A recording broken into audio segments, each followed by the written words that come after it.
نبيا. کون ابراہیم جو میرا نبی تھا اور لقب جس کا صدیق تھا. لقب کیا تھا اس کا؟ صدیق. لقب صدیق یاد تھا. انہو کان صدیقا نبیا.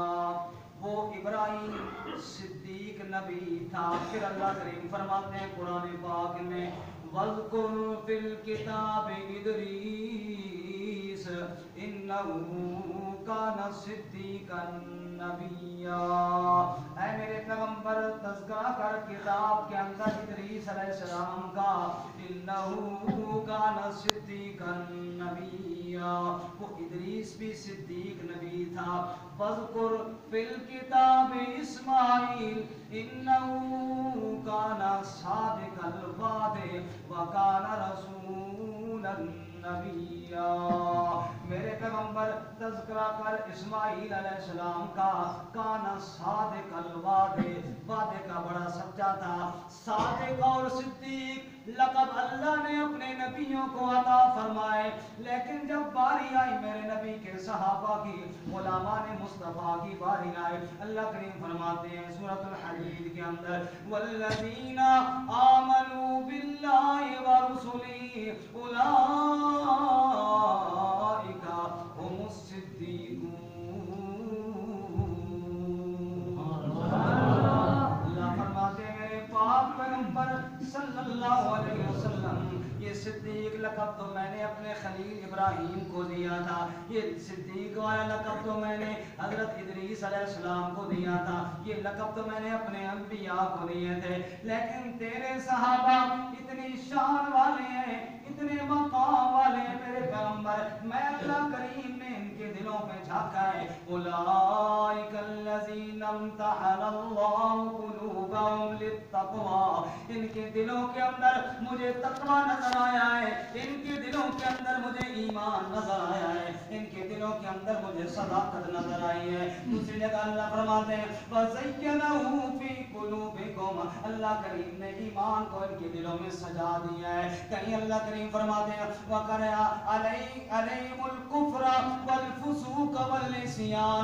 کفر کو میں نے ان کے دل سے دور کر دیا ہے. نافرمانی اور گناہ کو میں نے ان کے دل سے دور کر دیا ہے. اللہ کریم فرماتے ہیں چونکہ میں نے ان کے دلوں کو دیکھا ہے. دنیا والے تو ظاہر کو دیکھتے ہیں میرا پاک پیغمبر, لیکن میں اللہ کریم ظاہر کو نہیں, میں دلوں کو دیکھتا ہوں. میں نے تیرے صحابہ کے دلوں کو دیکھا ہے. دیکھنے کے بعد میں اللہ کریم اعلان کرتا ہوں اے میرے پاک پیغمبر اولئک هم الصدیقون. یہ جو تیرے شاگرد ہیں یہ سارے کے سارے صدیق ہیں. سارے کے سارے کیا ہیں جی؟ صدیق ہیں. ان میں اگر طلحہ ہے تو وہ بھی صدیق ہے. عبد الرحمن بن عوف ہے تو وہ بھی صدیق ہے. ابو عبیدہ بن جراح ہے تو وہ بھی صدیق ہے. وہ حضرت امیر معاویہ ہے رضی اللہ تعالیٰ عنہ تو وہ بھی صدیق ہے. علی شیر خدا ہے وہ بھی صدیق ہے. حسنین کریمین بھی صدیق ہیں. عثمان ذی النورین بھی صدیق ہے. عمر فاروق بھی صدیق ہے. اور سارے صدیقوں کا اکبر اور بڑا صدیق ابو بکر صدیق ہے. صدیق اکبر. صدیق تو سارے صحابہ ہیں نا. صدیق اکبر ہے تو ابو بکر صدیق ہے. یا اللہ یہ کیسے ہو گیا؟ یہ تو صدیق تو سارے صحابہ ہیں, یہ اکبر کیسے بن گیا؟ اس کو صدیق اکبر کیوں کہا جاتا ہے؟ اور میں آؤ تمہیں دکھائیں, آؤ نبی پاک صلی اللہ علیہ وسلم کی سیرت طیبہ پہ نگاہ دوڑائیں. اللہ کے نبی صلی اللہ علیہ وسلم رات کے تھوڑے سے حصے کے اندر معراج کر کے واپس آتے ہیں. صبح سویرے لوگوں کو بتایا سبحان الذی اسری بعبدہ لیلا من المسجد الحرام الى المسجد الاقصى الذي باركنا حوله لنريه من آیاتنا انه هو السمیع البصیر.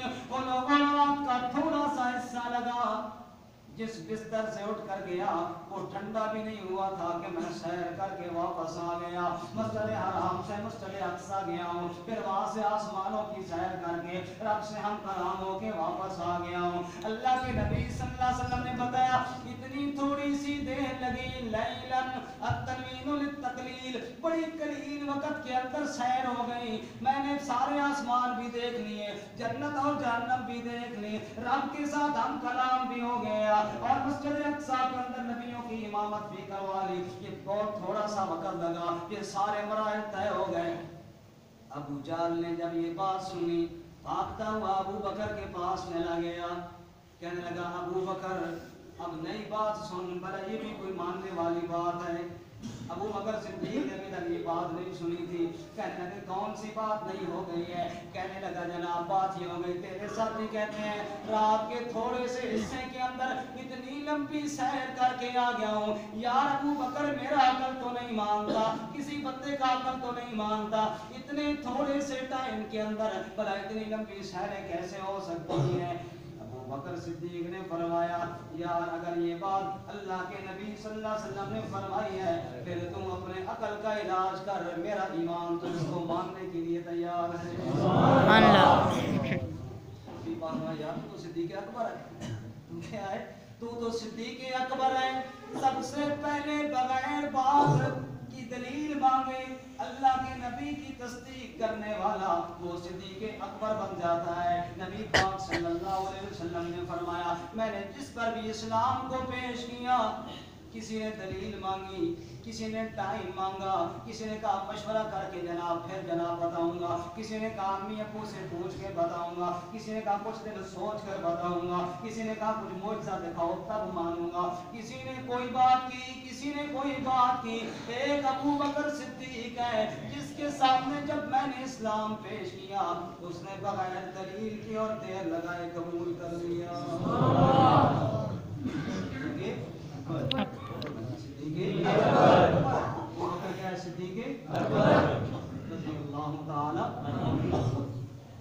صدیق اکبر کیسا ہے؟ اپنے بات کے اندر کتنا سچا ہے۔ مکہ سے نکل کے جا رہے ہیں، آگے ابن دغنہ مل جاتا ہے، ابو بکر صدیق کا دوست ہے پرانا، ابھی وہ مسلمان نہیں غیر مسلم ہے۔ ابو بکر صدیق کو راستے میں مل جاتا ہے، ابو بکر یار کدھر جا رہے ہو؟ ابو بکر کہنے لگے یار ابن دغنہ مکہ چھوڑ کے جا رہا ہوں۔ ارے کیوں مکہ چھوڑ کے جا رہے ہو؟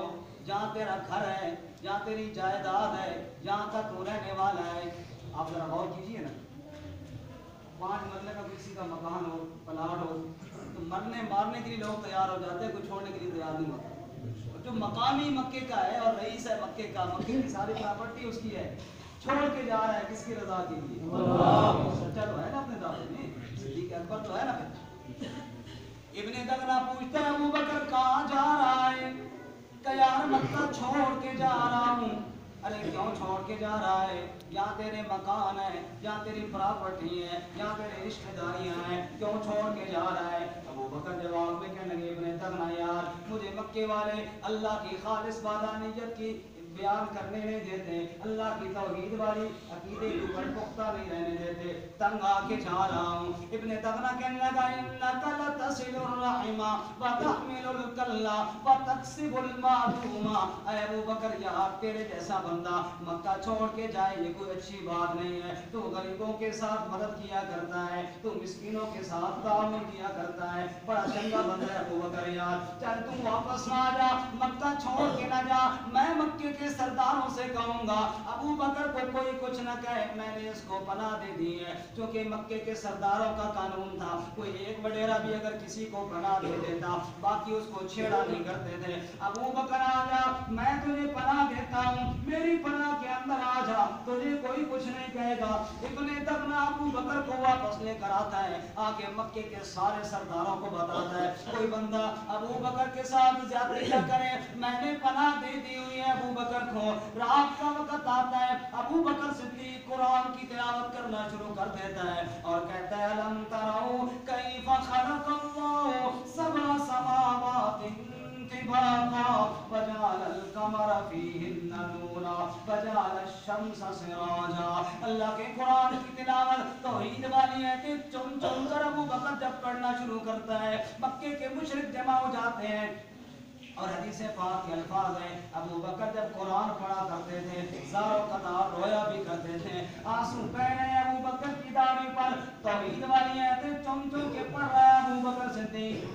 جمع ہو گئے. ابو بکر قرآن کی تلاوت ختم کرتا ہے, ادھر لوگ کفر سے توبہ کر کے اسلام کی کلمہ پڑھتے جاتے ہیں. ابو بکر کے قرآن کی تلاوت سن کر لوگ کفر کو چھوڑ کر ایمان کی طرف آ رہے تھے. لوگ سارے جمع ہوئے, مکے کے سردار ابن دغنہ کے پاس گئے. یار تو نے پناہ دیا نا ابو بکر کو, منع کرنا اس کو قرآن کی تلاوت نہ کیا کرے. وہ قرآن کی تلاوت کرتا ہے, ہمارے لوگ عقیدہ بدل لیتے ہیں اور مسلمان ہو جاتے ہیں. منع کر, پابندی لگا ابو بکر پہ, ادھر رہنا ہے تو قرآن کی تلاوت نہیں کرنی ہوگی. ابن دغنہ آیا ابو بکر کے پاس, ابو بکر یار قرآن کی تلاوت نہ کیا کر. ابو بکر جو کہ صدیق اکبر تھا, اپنے عقیدے میں سچا تھا, اپنے عمل میں سچا تھا, اپنے دعوے میں سچا تھا. ابن دغنہ سے کہا, اے ابن دغنہ, اسی تلاوت کی وجہ سے تو میں سب کچھ چھوڑ کر جا رہا تھا. میں گھر بار تو چھوڑ سکتا ہوں, بیوی بچے تو چھوڑ سکتا ہوں, اپنی جائیداد تو چھوڑ سکتا ہوں, لیکن قرآن کی تلاوت ابو بکر نہیں چھوڑ سکتا. یہ بات مجھے نہ کہے. اچھا یار کوشش کر, ذرا آواز کم رکھا کر تاکہ لوگوں تک آواز نہ پہنچے. چلو کہ کوشش کرتے ہیں. رات کا وقت ہوا, ابو بکر نے پھر تلاوت شروع کر دی. پھر لوگ جمع ہوئے, پھر ابن دغنہ کے پاس گلا گیا. تیسرا دن آیا, پھر اسی طرح گیا. پھر ابن دغنہ تیسرے دن آیا. ابو بکر کوئی خیال کر اپنی عزت کا, کچھ خیال کر میری بھی عزت کا, مہربانی کر قرآن کی تلاوت کو ذرا کم کر دے, آواز کو ذرا چھوڑ دے. ابو بکر صدیق جواب میں کہتے ہیں, اے ابن دغنہ, اگر تجھے اپنی عزت کی پڑی ہوئی ہے, اگر تجھے اپنی امان کی پڑی ہوئی ہے تو لینے تو اپنی امان واپس لے لے. میں تیری امان کو تو چھوڑ سکتا ہوں, کہ قرآن کو نہیں چھوڑ سکتا. یہ تھا نا صدیق اکبر تھا, اپنے دعوے کے اندر بڑا پکا تھا. ابو بکر صدیق نے کہا, ابن دغنہ لے لے تو اپنی امان واپس, بتا دے مکے والوں کو, سب سرداروں کو بتا دے, بے شک ابو بکر کو مارے, بے شک ابو بکر کے ٹکڑے کر دیں, ہر ٹکڑے سے صدا آئے گی لا الہ الا اللہ. صدیق اکبر تھانا کتنا سچا تھا اپنے دعوے کے اندر, کیسا پکا تھا اپنے دعوے کے اندر. ہجرت کی رات اللہ کے نبی ساتھ ہیں, اور بعد دفعہ ایسی آزمائش میں بندہ آ جاتا ہے, پھنس جاتا ہے کہ اب کیا کروں. اللہ کے نبی ساتھ ہیں, کافر نبی پاک کی تاڑ میں ہیں, اللہ کے نبی کو شہید کرنا چاہتے ہیں. ابو بکر ساتھ ہے نبی پاک صلی اللہ علیہ وسلم کے. ایک کافر کی نگاہ پڑ گئی ابو بکر پہ, کیونکہ نبی پاک صلی اللہ علیہ وسلم کو تو اللہ کریم نے چھپا لیا تھا. وہ کافر آپ کو تو دیکھ نہ سکتے تھے, لیکن ابو بکر کو دیکھ لیا ہے کافر نے, اور بول پڑا, ابو بکر تیرے ساتھ دوسرا بندہ کون ہے, تیرے ساتھ دوسرا بندہ کون ہے. اب یہ ایسا موقع تھا کہ بہت پریشانی تھی ابو بکر کے لیے. ابو بکر نے سوچا, سچ بولتا ہوں تو نبوت جاتی ہے, اور جھوٹ بولتا ہوں تو صداقت جاتی ہے. سچ بولتا ہوں, میرے پاس محمد رسول اللہ صلی اللہ علیہ وسلم ہے, تو لوگ تو ٹوٹ پڑیں گے ظالمین کے اوپر, اور جھوٹ بولتا ہوں تو پھر صدیق تو نہ رہا کہ جھوٹ بول دیا, مجھے تو صدیق اکبر کہتے ہیں. اب ایسے موقع پہ اب یہ فیصلہ کرنے کے لیے کوئی لمبا سوچنا بھی کا ٹائم بھی نہیں تھا کہ چلو گھنٹے بعد بتا دیں, صبح بتا دیں, ابھی بتانا تھا. چند لمحے تھے, ابو بکر کی شان کو قربان جائیں, چند لمحوں میں ایسا فیصلہ کیا, نبوت کو بھی بچا لیا, صداقت کو بھی بچا لیا. وہ سوال کرنے والا پوچھتا ہے, ابو بکر تیرے ساتھ کون ہے. ابو بکر جواب میں کہتے ہیں, رجل یہدینی الی السبیل, میرے ساتھ ایک بندہ ہے جو مجھے راستہ بتا رہا ہے. میرے ساتھ ایک بندہ ہے جو مجھے راستہ بتا. انہوں نے سمجھا بدبخت انہیں کہ شاید کہیں سفر پہ جانا ہے, کسی بندے سے راستہ کا پوچھنا ہے. ابو بکر کا مطلب یہ تھا, میرے ساتھ وہ بندہ ہے جو مجھے جنت کا راستہ بتا رہا ہے. صداقت کو بھی بچایا اور رسالت کو بھی بچایا ابو بکر نے. اور رضی اللہ تعالیٰ. بس وقت ختم ہونے والا, آخری بات میں نے عرض کیا, سارے صحابہ صدیق تھے. سارے صحابہ کیا تھے؟ صدیق. لیکن ابو بکر کیا تھے؟ صدیق اکبر تھے. اس پر دلیل میں قرآن کا ہے. صدیق تو سارے صحابہ ہیں, ابو بکر کیا ہے؟ صدیق اکبر ہے. کیسے؟ قرآن پاک میں اللہ تعالیٰ نے صدقے کی ترغیب مختلف انداز میں دی. کہیں فرمایا للہ میراث السماوات والارض, کائنات ساری اللہ کی ہے, صدقہ تو اللہ کے نام کے مختلف انداز ہے. اب وقت نہیں سارے سنا, ایک جو خوبصورت ترین انداز ہے وہ سنا.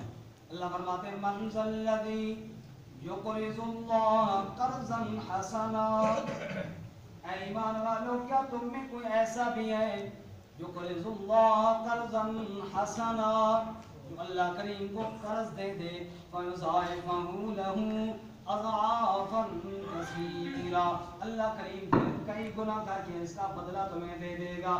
جب یہ آیت نازل ہوئی، یہ اللہ کا اپنے بندوں کے ساتھ ایک پیار بھرا انداز تھا، ورنہ اللہ کریم کو کسی چیز کی محتاجی کہاں ہے۔ اللہ کریم پیار کے ساتھ کہہ رہے تھے مجھے قرض ہی دے دو میرے بندو، مجھ سے آ کے بدلہ لے لینا۔ جب یہ آیت نازل ہوئی، صحابہ کرام نے اپنا مال لٹانا شروع کر دیا اللہ کے نام پہ، لیکن یہودیوں نے مذاق اڑانا شروع کر دیا اس آیت کا۔ ابو بکر صدیق جا رہے تھے، اور جب بندہ مخالف شرارت کو اتر آئے، مخالف کو دیکھتے ذرا اور زیادہ شرارت کر رہے صاحب دوپہر کی بات میں گزر رہا تھا، کوئی خاص فنکشن کا ذکر نہیں کرتا اس کو، جب قریب سے میں گزرا تو ایک بندہ دوسرے کو کہہ رہا تھا کوئی عمر فاروق مسجد والا مولوی نہیں، نعرہ مارنا نعرہ مارنا، میں کہ نعرہ میرے لیے ہے۔ تو جب بندہ دوسرے کو دیکھتا ہے تو پھر کیا ہوتا ہے، شرارت سوچتی ہے نا۔ یہودی پہلے شرارت کر رہے تھے، صاحب کا مذاق اڑا رہے تھے، لیکن ابو بکر صدیق کو دیکھا اور شرارت سوجی اور جوش آیا، اور اونچے اونچے کہنے لگے ان اللہ فقیر ونحن اغنیاء، نعوذ باللہ، اللہ تو فقیر ہو گیا بھائی، قرضے مانگ رہے ہیں، ہم بڑے غنی ہیں، اللہ ہم سے بھیک مانگتا ہے، نعوذ باللہ۔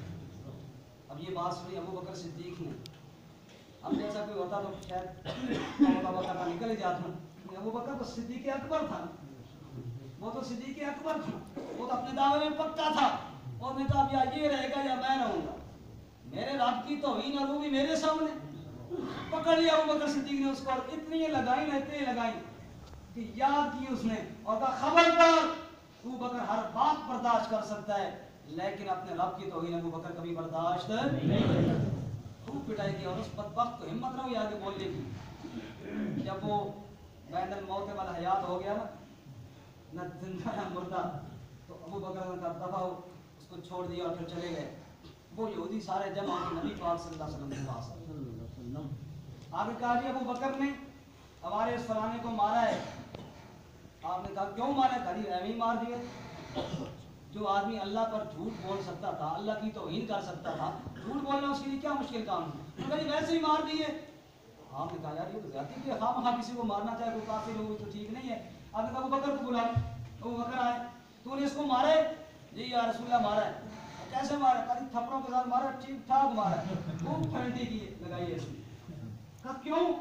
یا رسول اللہ کہا سیفا قریبا منی لضربت عنقہ، تھپڑ اس لیے مارے کہ تلوار نہیں تھی، اگر تلوار ہوتی تو اس خبیث کی گردن میں کاٹ کے رکھ دیتا، کہنا آتا آپ کے پاس شکایت کھانے کے لیے۔ ہم نے کہا کہ کیوں جی اتنا غصہ کیوں؟ یا رسول اللہ ابو بکر ہر بات برداشت کر سکتا ہے، نہ اپنے رب کی توہین برداشت کر سکتا ہے، نہ اپنے نبی کی توہین برداشت کر سکتا ہے۔ جس نے میرے سامنے اللہ کی توہین کی ہے، اور میں نے کوئی اللہ کا کلمہ اوپر سے نہیں پڑھا، صدیق اکبر وہ دل سے پڑھا ہوا ہے، لہٰذا مجھ سے برداشت نہ ہوا کوئی رب کی توہین کرے، اس لیے میں نے اس کو مارا ہے۔ آپ نے کہا تم نے اللہ کی توہین کی ہے؟ نہیں سوال ہی نہیں پیدا ہوتا کہ اللہ کو تم بھی مانتے ہو، ہم بھی مانتے ہیں، ہم نے تو کوئی نہیں توہین کی، تقیہ کر لی۔ تقیہ جانتے ہو ہر وقت بڑا ثواب ہو گیا ہے، اوپر سے میں اور اندر سے اور کرے بڑا ثواب ہو گیا۔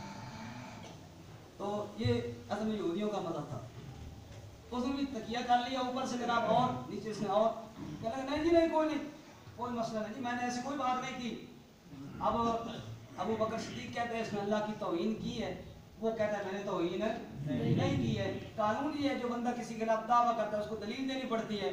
آپ نے کہا ابو بکر دلیل پیش کر، گواہ پیش کر نا، تو کہتا ہے اس نے اللہ کی توہین کی ہے اس لیے مارا ہے، یہ کہتا ہے میں نے کوئی نہیں کی، تو گواہ پیش کر کسی اور بندے کے سامنے جو گواہ ہو۔ کہا یا رسول اللہ کوئی گواہ نہیں، کوئی گواہ نہیں ہے، میں بالکل اکیلا تھا، دوسرا بندہ تھا ہی کوئی نہیں میرے ساتھ، میں گواہ کہاں سے لاؤں؟ سچا گواہ ہے کوئی نہیں، اور جھوٹا لے کر آؤں تو پھر صدیق نہیں رہتا، اس لیے سیدھی بات ہے کہ کوئی گواہ نہیں ہے میرے پاس، بس میں اکیلا تھا، سنا میں نے اپنے کانوں سے، یہ اب جھوٹ بول رہا ہے وہ اپنی جگہ پہ، لیکن گواہ میرے پاس کوئی نہیں۔ اللہ کے نبی تو انصاف کے ساتھ فیصلہ کیا کرتے تھے نا. اب فرمایا ابو بکر قانون یہ ہے اگر تیرے پاس گواہ نہیں ہے, وہ کہتا ہے میں نے کوئی نہیں توہین کی, تو کہتا ہے اس نے کی ہے, قانون یہ ہے, پھر فیصلہ اس کے حق میں ہوگا اور تجھے سزا ملے گی جو تو نے اس کو مارا ہے, کیونکہ تیرے پاس گواہ نہیں ہے. کہ یا رسول اللہ آپ جو فیصلہ فرمائیں مجھے قبول ہے, آپ کہیں اس کو مجھے مارے میں کھانے کے لیے تیار ہوں, جو آپ کو فیصلہ ہوگا میں تو اعتراض نہیں کرتا, میں تو دل و جان سے جیسے اللہ کا احترام کرتا ہوں ایسے اللہ کے نبی کا بھی احترام کرتا ہوں, میں کبھی اعتراض نہیں کرتا آپ کے فیصلے پر, آپ فرمائیں فیصلہ میں قبول کرنے کے لیے تیار ہوں. توجہ کرنا, ابھی اللہ کے نبی صلی اللہ علیہ وسلم نے گواہوں کی نہ ہونے کی وجہ سے ابو بکر کے خلاف فیصلہ دینے کا ارادہ ہی کیا تھا, فیصلہ کیا نہیں تھا, ابھی ارادہ ہی کیا تھا کہ رب کا عرش کانپ گیا اور اللہ قرآن دے کر جبرائیل کو اللہ نے بھیج دیا اور فرمایا لقد سمع اللہ قول الذین قالوا ان اللہ فقیر ونحن اغنیاء. اے میرے پیغمبر اگر ابو بکر کا گواہ زمین پہ کوئی نہیں تھا تو میں اللہ عرش برین پہ گواہ ہوں, میں گواہی دیتا ہوں, میں اللہ گواہی دیتا ہوں ابو بکر کے حق میں کہ ان اللہ فقیر ونحن اغنیاء. انہوں نے یہ بات کہی ہے اور میں نے سنی ہے, اگر دنیا میں کسی نے نہیں سنی تو نہ سنے, میں اللہ کریم نے سنی ہے بات. انہوں نے کہا کہ اللہ فقیر ہے اور ہم غنی ہیں. اللہ تعالیٰ کے نبی صلی اللہ علیہ وسلم مسکرائے, فرمایا کہ ابو بکر یار تیرے گواہ تو عرش برین سے آ گیا ہے. اب سارے کائنات کی گواہیوں کو رکھے نا ایک سائیڈ پہ, ابو بکر کے ہاتھ میں گواہی کس نے دی ہے؟ اللہ. اس لیے صدیق تو سارے صحابہ تھے, ابو بکر کیا بن گیا؟ صدیق اکبر بن گیا. یہ وہ بڑا صدیق بنا ہے اس کی شان میں, اس کے حق میں, اس کی تائید میں, اس کی بات کی تصدیق میں گواہی اللہ کی آ گئی ہے. اللہ تعالیٰ نے ثابت کام کی.